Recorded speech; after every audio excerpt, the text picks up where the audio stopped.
અમદાવાદના ISKCON bridge પાસે જે બનાવ બન્યો હતો અકસ્માતનો, તથ્ય પટેલને તેમાં નિયમિત જામીન મળી ગયા છે।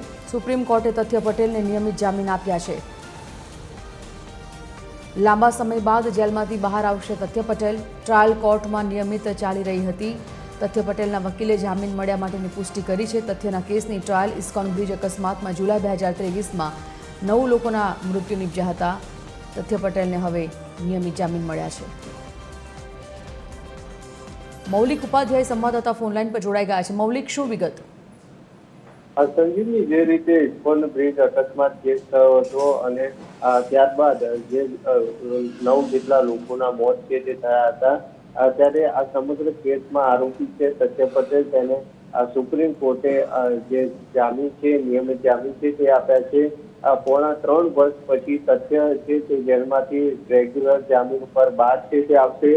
સુપ્રીમ કોર્ટે અગાઉ ફેબ્રુઆરી મહિનામાં ટ્રાયલ કોર્ટને મે મહિના સુધીમાં 25 સહાય તપાસવા માટેની સૂચના છે તે પણ આપી હતી।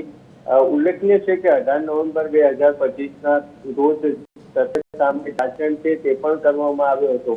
એટલે હવે લગભગ 3 વર્ષ પછી તથ્ય છે તેને સુપ્રીમ કોર્ટમાંથી રેગ્યુલર જામીન મળતા જેલમાંથી બહાર આવશે। ધન્યવાદ મૌલિક, જાણકારી માટે।